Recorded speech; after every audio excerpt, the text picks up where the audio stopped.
My friends, I wonder if I'm the only one who feels like the world's gone completely mad.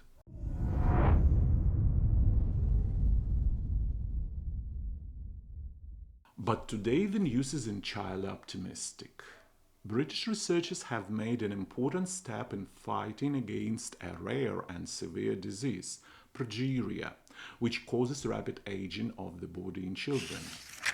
It turned out that a common expectorant can slow down a key process of the disease and bring hope for those living with these diagnoses. Progeria is extremely rare, about one case per 8 million newborns. Today, only about 78 patients are known worldwide. And that is why any new discovery is especially valuable. Scientists from Durham University found that in children with progeria, the level of reactive oxygen agents in cell is too high, which damages DNA and prevents cells from dividing. They decided to test whether N-acetylcysteine, a drug usually prescribed for colds to ease breathing, could help. And the results were encouraging. After adding the drug, the level of oxidants in the cells almost returned to normal. This means that a simple and accessible remedy may become the key to slowing down this horrible disease. It's still too early to talk about a complete cure. Progeria is too rare to quickly conduct large-scale clinical trials, but Professor Christopher Hutchinson and his team are confident. Their work opens new pathways to help children with disease. Moreover, they do not rule out that in the future such drugs might also slow down natural aging processes in all people.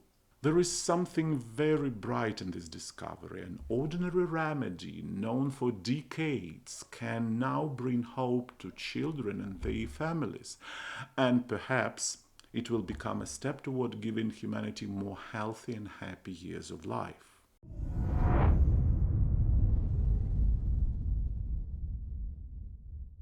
Some people like to repeat, you can't blame a fool. You have to put yourself in his shoes. Well, yes, of course. After all, the poor guy's genetics aren't great and life didn't help either. School where he only learned to sit quietly and drink beer.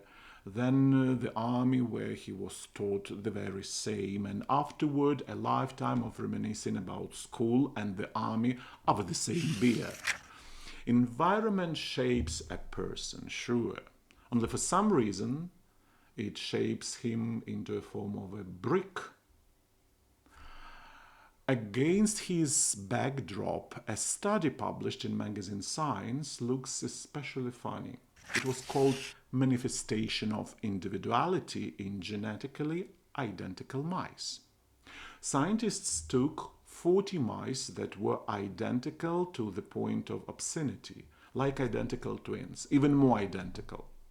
They put them into an enriched environment, a 3-meter cage with ladders, swings, and other joys. So there was plenty to do. And what happened? Some mice suddenly started acting like adventurers, climbing, sniffing everything, taking different paths to the feeder. Others choose the path of Zen. Eat, sleep, minimal movement, and then again eat and sleep. The most interesting part came when they looked into their brains. It turned out that in the curious ones, neurons multiplied more actively, and genetically they were all the same. Some choose to become smarter, others choose to live life as dumb mouse. And that's when the researchers hesitated. Maybe there were some subtle mutations or birth trauma or, horror of horrors, free will. The very firm decision not to stay stupid all your life turned out to be capable of really influencing fate. So sorry, dear fools, but you don't convince me. You're shaped not by the school, the army, and beer. You're also shaped by your firm decision to live in a grey mouth mood, and for that, blaming anyone but yourself feels rather awkward.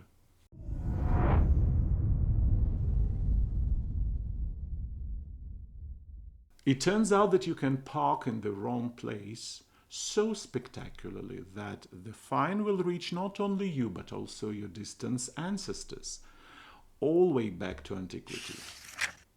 The municipal police of town of Agrigento in Sicily issued a driver bill for 32.5 thousand euros. The amount, of course, is frightening, but the reason, a real masterpiece. According to the protocol, the woman was a little late paying the fine by approximately 2,000 years. In other words, she allegedly parked the car crookedly shortly after the birth of Jesus Christ, somewhere between Caesar chariot and the donkey of the Apostle Paul. How did this happen? Simple. A policeman, tired of counting the days until retirement, entered 208 instead of 2008. The system, lacking any sense of humor, took it literally and charged penalties for a couple of millennia. The car, of course, instantly aged. From a means of transport, it turned into a museum exhibit worth of standing next to Pantheon. The woman, upon seeing the bill, ended up in the hospital with blood pressure below the waterline, but her husband luckily turned on his Sherlock Holmes deduction skills, spotted the extra digit, and explained to the police that his wife's car was not an archaeological artifact but a perfectly modern vehicle. The fine was rewritten. Instead of 32.5 thousand, a modest 102 euros. Moral: always check your tickets. Who knows, maybe tomorrow it will turn out that your bicycle was parked wrong back in the Stone Age and you owe half of Europe's budget. And another small moral: park properly when you are driving in Europe. 102 euros is not a really small fine either.